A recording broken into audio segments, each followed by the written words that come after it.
안녕하세요, 예린이에요. 예, 안녕하세요. 학교예요.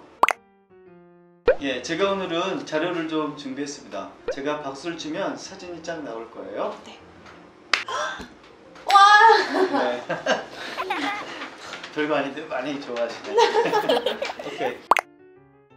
원장님, 이분은 어떤 탈모 유형인가요? 네, 우리가 탈모를 1부터 7까지 나누는데 7이 가장 심한 건데 이분은 한 5 정도 되는, 그러니까 헤어라인이 없으면서 가라앉아 있는 타입 5 정도의 좀 심한 타입의 탈모증이라고 할 수 있습니다. 원장님, 전후 차이가 확실히 달라 보이는데요. 네, 어떤 방식으로 수술이 들어갔나요? 네. 이 환자분은 우리 절개법이라고 그래가지고 이렇게 머리를 째가지고 하는 수술 방법이 있는데, 그 방법과 비절개법은 머리를 깎고 하나씩 뽑아내는 거거든요. 그 두 개를 같이 한 혼용요법으로 하셨는데 한 6,000모 정도를 심으셨습니다. 그래서 우리가 보통 6,000모라고 그러면 아주 탈모가 좀 심하게 진행이 되신 분들은 상당히 유용한 방법이라고 할 수가 있습니다. 그래서 이 부위를 한 6,000모 심어가지고 그 머리카락을 심는 방향이라든지 심어야 될 곳을 잘 연출해가지고 나중에 1년 뒤에 본다면 이렇게 많이 좋아 보일 수가 있습니다. 그럼 이 정도 치료를 하려면 병원을 몇 번 정도 내원해야 되나요? 병원에 오시는 거는 수술하고 다음날 오시고 그다음에 2주에 한 번 정도 한 서너 번 오셔가지고 그 치료라는 거는 이제 생착률 높이는 치료들이 있거든요. 많이 아픈 건 아니고 그런 치료들을 해나가고 잘 자라고 있는지를 관찰하는 거죠. 그래서 한 서너 번 정도 나오시면 됩니다. 네. 그럼 혼용의 가장 큰 장점은 뭘까요? 네, 혼용이라는 거는 이제 절개법하고 비절개법을 같이 하는 건데, 절개나 비절개는 심을 수 있는 모수가 한계가 돼 있습니다. 그런데 이분 같은 경우는 굉장히 넓게 빠져 있기 때문에 많을수록 좋은 환자분이세요. 그래서 혼용이라는 거의 가장 큰 장점은 한 번에 굉장히 많이 심을 수 있는 방법이고, 이런 방법은 우리 환자분처럼 그 탈모가 굉장히 많이 진행이 되신 분들한테는 아주 유용한 방법이라고 할 수가 있습니다. 그러면 이제 다음 사례자를 또 사진을 통해서 알아보도록 하죠. 네. 그럼 박수 한번 쳐볼까요? 예, 이분도 이제 다음 사례자분이신데, 이거는 역시 좀 듬성듬성 좀 많이 빠져 있죠. 예, 타입으로 남다면 역시 한 5 정도 될 것 같고, 그래서 이제 디자인을 어떻게 할 것인지가 가장 중요한데, 이분 같은 경우는 보통은 이렇게 심고, 가장 중요한 게 이제 그 뒤에서 머리를 얻은 뒤에 이걸 어떻게 분배할까가 가장 중요한데, 예를 들면 우리가 이 정도까지는 좀 심어야겠거든요. 역시 가장 중요한 건 이 앞이잖아요. 그래서 이 앞에를 이렇게 나눠서 어떻게 하냐면 밀도의 차이를 많이 둡니다.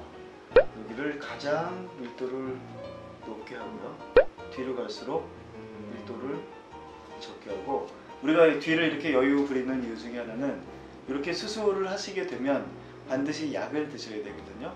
앞에는 약효를 거의 볼 수 없기 때문에 약을 쓰신다는 가정하에 앞을 잘 만들고 뒤는 약효를 좀 본다. 그래서 이런 경우에 우리가 만약에 4,000모 정도를 얻는다면 이 정도까지를 할 수 있을 거고요.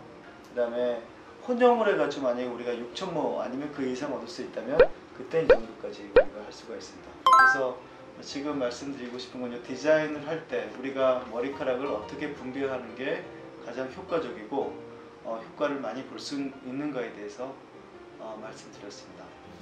그래서 우리 환자분은 4,000모 정도를 했어요.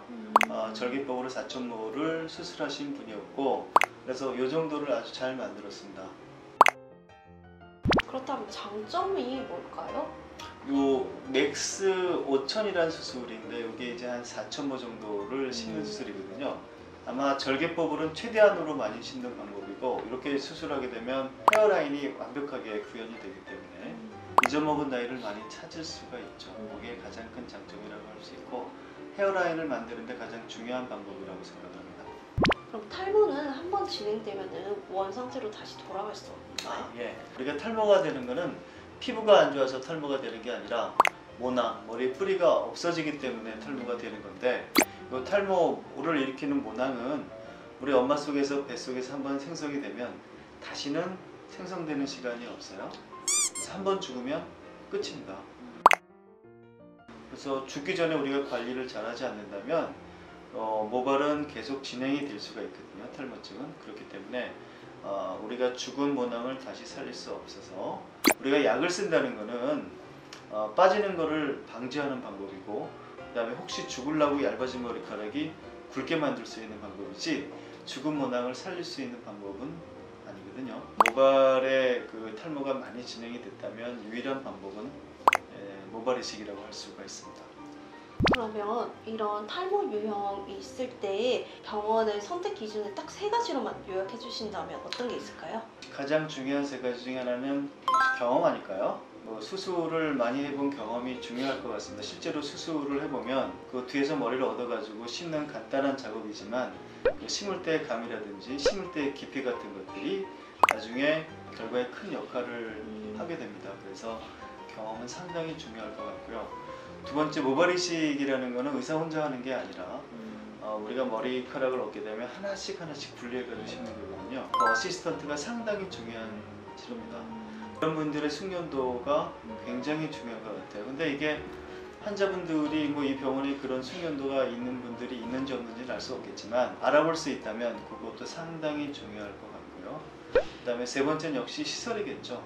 시설도 보면 시설과 기계의 문제가 있는데 절개법은 그렇게 크게 차이는 나지 않겠지만 비절개 같은 경우에는 기구를 펀치를 써가지고 하나하나 하기 때문에 시설이라든가 아니면 기구의 우월성도 병원을 선택하는 한 기준이 될 것 같습니다. 마지막까지 영상 시청해 주셔서 감사드리고 좋아요, 구독 부탁드립니다. 탈모 백투에이지.